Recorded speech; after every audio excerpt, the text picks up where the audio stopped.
Kamusta mga Kapinoms TV? Sa Pilipinas, hindi na lang basta pagkain ng usapan pagdating sa high-end dining. Isa na itong buong karanasan. May mga restaurant na hindi lang nagsaserve ng masasarap na pagkain, kundi nagbibigay ng exclusivity, elegance at level ng serbisyo na talagang pangyayamanin. Ito yung mga lugar na bawat detalye mula sa ambience hanggang sa plating ay maingat na pinag-iisipan para ma-deliver ang ultimate luxury experience. Habang patuloy na nagle-level up ang dining scene sa bansa, mas lalong dumadami ang mga restaurant na kayang makipagsabayan sa international standards, mula sa world-class steaks at imported ingredients hanggang sa modern Filipino cuisine na kinikilala sa buong mundo. Lahat ng ito ay makikita mo sa listahang ito. Sa video na ito, pag-uusapan natin ang 10 pinakasosyal at pinakamahal na restaurant sa Pilipinas. Ating alamin kung bakit ito binabalik-balikan ng mga tao, ano ang kanilang signature dishes, at magkano ang kailangan mong ihanda kung gusto mong maranasan ang ganitong klaseng dining. Kung gusto mong silipin ang mundo ng elite dining sa bansa, ako ang magiging tour guide nyo. Handa ka na ba? Simulan na natin. Number 10. L'Opera Ristorante Italiano, BGC. May mga restaurant na hindi kailangan magpakitang gilas. Kusang lumalabas ang pagiging sosyal sa bawat detalye. Ganito ang vibe ng L'Opera Ristorante Italiano na matatagpuan sa BGC. Sa unang hakbang mo pa lang sa loob, mararamdaman mo agad ang tahimik pero matinding elegance na bihira mong makita sa modern restaurants. Hindi ito yung tipo ng lugar na pang Instagram lang. Dito, ang focus ay authenticity. Mula sa kanilang pasta hanggang sa steaks, bawat dish ay may tunay na Italian soul. Isa sa pinakapinupuri ng diners ay ang kanilang truffle-based dishes at creamy risottos na hindi tinipid sa ingredients. Pero ang tunay na nagpapataas ng level dito ay ang kanilang wine program. May curated selection sila ng European wines na sinasabay sa bawat ulam, kaya nagiging mas refine ang buong dining experience. Hindi ka lang kumakain, parang naglalakbay ka sa Europe kada subo. Ayon sa mga loyal customers, timeless ang experience dito. Walang gimmick, walang hype, pure quality lang. At kahit ito ang pinakamura sa listahan, ang 4,500 pesos hanggang 7,500 pesos pataas per head, ay malinaw na pang high-end pa rin. Ito ang paboritong tambayan ng mga taong alam kung ano ang tunay na sosyal. Number 9. Asador Alfonso. Hindi lahat ng luxury dining ay nasa gitna ng syudad. Minsan, kailangan mong bumiyahe para maranasan ang tunay na espesyal.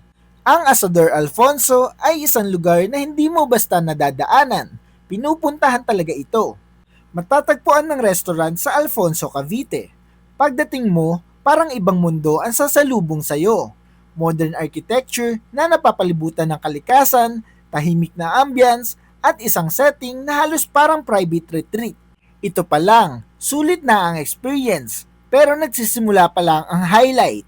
Ang kanilang signature ay wood-fired cooking, kung saan halos lahat ng dishes ay dumadaan sa apoy. Dahil dito, nagkakaroon ng smoky rich flavor ang bawat pagkain, mula sa meats hanggang sa vegetables. Ito ang estilo ni Chef Chele Gonzalez na talagang kinikilala sa international scene. Ayon sa reviews, destination worthy ang lugar na ito. Marami ang nagsasabing babalik sila kahit malayo. Pero syempre, may kapalit ang exclusivity. Ang kanilang tasting menu ay nasa 5,500 pesos hanggang 8,500 pesos pataas per head, lalo na kapag may wine pairing. Isa itong buong experience, hindi lang simpleng kainan. Number 8. Raging Bull Chop House and Bar. Shangri-La The Fort. Kung gusto mo ng steakhouse na may attitude, ito ang lugar na hindi ka bibiguin. Ang Raging Bull Chop House and Bar ay may kakaibang energy. Parang pinaghalo ang classic New York at modern BGC lifestyle. Pagpasok mo pa lang, mapapansin mo agad ang dark, sophisticated interiors na nagbibigay ng premium vibe. Hindi ito overly formal, pero ramdam mong pang high-end ang bawat galaw. Perfect ito para sa business dinners o celebrations na gusto mong medyo edgy. Pagdating sa pagkain, hindi sila nagpapahuli. Ang kanilang grain-fed Australian Wagyu ang bida, kasama ang sikat na chopping block. kung saan iba't ibang premium cuts ang isa-serve sa'yo. Isa itong experience na para kang nagte-tasting tour ng best steaks. Ayon sa mga diners, indulgent at worth it ang bawat bite. Ngunit tulad ng inaasahan, may kalakip itong presyo. Ang typical spend ay nasa 5,000 pesos hanggang 9,000 pesos per head, lalo na kung sasamahan mo ng wine o cocktails. Ito ang lugar kung saan hindi ka magtitipid at hindi ka magsisisi. Number 7. Roots Chris Steakhouse, BGC. May dahilan kung bakit hanggang ngayon ay iconic pa rin ang steakhouse na ito. Ang Roots Chris Steakhouse ay hindi lang basta restaurant, isa itong legacy sa mundo ng steaks.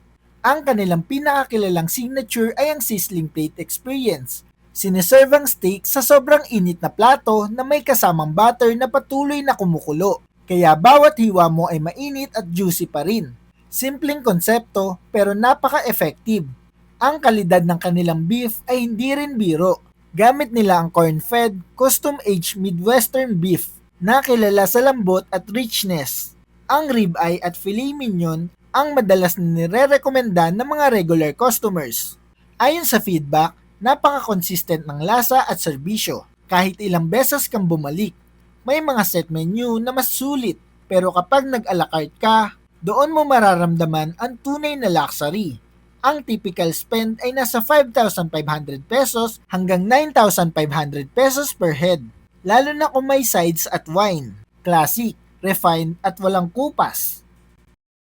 Number 6. M Dining and Bar, Chino Rosas Avenue, Makati City.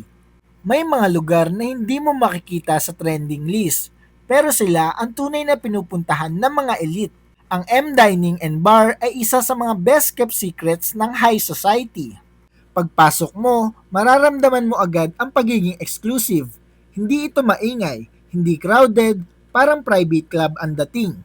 Ito ang tipo ng restaurant na hindi mo basta mararating kung hindi mo talaga alam kung saan hahanapin. Ang kanilang menu ay nakafocus sa European cuisine, kasama ang premium meats, seafood, at isang malawak na wine selection na carefully curated. Hindi flashy ang presentation, pero refined at precise ang execution ng bawat dish. Ayon sa mga nakakaalam, ito ang paboritong spot ng mga CEOs at high-level executives. Ang serbisyo ay discreet at ang privacy ay priority. Ngunit syempre, may katapat itong presyo. Ang average spend ay nasa 6,000 pesos hanggang 10,000 pesos pataas per head. Tahimik, elegante at eksklusibo. Ito ang tunay na quiet luxury. Number 5. The Peak, Grand Hyatt Manila, BGC. May mga restaurant na hindi lang sa pagkain bumabawi, kundi sa experience na literal na above everything. Ang The Peak ay matatagpuan sa 60th floor ng Grand Hyatt Manila, kaya bawat upo mo ay may kasamang breathtaking view ng buong Metro Manila skyline. Pagdating sa ambience, ito ang isa sa pinaka-wow factor sa listahan, lalo na sa gabi, kung saan kumikislap ang ilaw ng lungsod habang kumakain ka ng premium dishes. Hindi lang ito dinner, parang cinematic experience na ikaw mismo ang bida. Ang kanilang specialty ay premium grilled meats at curated tasting menus gaya ng Le Grand Chef. High quality ang bawat sangkap at makikita mo ang precision sa bawat plating. Isa itong kombinasyon ng fine dining at visual luxury. Ayon sa mga diners, perfect for special occasions ang lugar na ito. Proposal, anniversary o kahit high-stakes business dinner. Lahat swak dito. Ngunit syempre, may presyo ang ganitong view at kalidad. Ang average spend ay nasa 7,500 pesos hanggang 11,000 pesos pataas per head. Number 4. Gordon Ramsay Bar and Grill, Newport World Resorts. Hindi na kailangan ipakilala ang pangalan na ito dahil ang pangalan pa lang may presyo na. Ang Gordon Ramsay Bar and Grill ay isa sa pinaka-prestigious dining spot sa bansa, dala ang pangalan ng world-renowned chef. Pagpasok mo pa lang, ramdam mo agad ang premium British elegance, polished interiors, refined service, at isang atmosphere na talagang pang high society. Ito ang tipo ng lugar na kahit simpleng dinner, nagiging formal experience. Ang pinaka-highlight dito ay ang kanilang beef Wellington. isang iconic dish na kilala sa buong mundo. Perfectly cooked beef, wrapped in a pastry na sinasabayan ng rich flavors. Bukod dito, mayroon din silang ibang premium mains na talagang pinag-isipan ang bawat detalye. Ayon sa mga kumain na rito, worth it for the experience ang presyo. Hindi lang pagkain ang binabayaran mo, pati ang pangalan, kalidad at prestige. Ang average spend ay nasa 7,000 pesos hanggang 12,000 pesos pataas per head, lalo na kung kumpleto ang order mo. Number 3, hapag. Kung akala mo ang fine dining ay puro western cuisine lang, magugulat ka sa kung anong kayang gawin ng Filipino food sa tamang kamay. Ang Hapag ay isang modern Filipino restaurant na kinikilala sa international scene. Hindi ito typical na Filipino food. Ito ay elevated, reimagined at ginawang world class. Ang kanilang tasting menu ay parang kwento ng kulturang Pilipino na ipinapakita sa bawat course na sineserve sa iyo. Ang bawat dish ay carefully curated, mula sa ingredients hanggang sa plating. Isa itong artistic experience kung saan hindi lang lasa ang pinapansin, kundi pati ang presentation at storytelling sa likod ng pagkain. Ayon sa diners, one of the best dining experiences in the Philippines kapag kumain ka sa Hapag. At dahil sa kalidad nito, hindi na nakapagtataka ang presyo. Ang kanilang tasting menu ay nasa 8,500 pesos hanggang 13,000 pesos pataas per head. Isa itong investment sa lasa at kultura. Number 2, Wolfgang Steakhouse, BGC, Newport, Ortigas. Kung steak ang pag-uusapan, may isang pangalan na agad ang pumapasok sa isip ng mga mayayaman, ang Wolfgang Steakhouse. Isa ito sa pinakakilalang luxury steakhouses na may roots sa New York. Ang kanilang signature ay ang porterhouse steak na sineserve by weight at perfect para sa sharing. Ngunit dito pumapasok ang twist. Habang tumatagal ang order mo, tumataas din ang bill mo. Isang dinner lang, pwede nang umabot sa 5 digit. Hindi lang steak ang bida dito, pati ang kanilang sides, desserts at wine selection ay world class. Lahat ay nakadesign para sa ultimate indulgence. Ayon sa mga customers, best steak experience ang madalas na description. Pero kasabay nito ang presyo. Ang typical spend ay nasa 8,000 pesos hanggang 15,000 pesos pataas per head, lalo na kung mag-full experience ka. Ito ang lugar na hindi ka magbibilang ng gastos, kundi ng sarap. Number 1, Kazunori, Chino Rosas, Makati. Kung may isang restaurant na tunay na sumasagisag sa salitang pangyayamanin, ito na yon. Ang Kazunori ay hindi lang basta sushi place, isa itong ultra-exclusive omakase experience.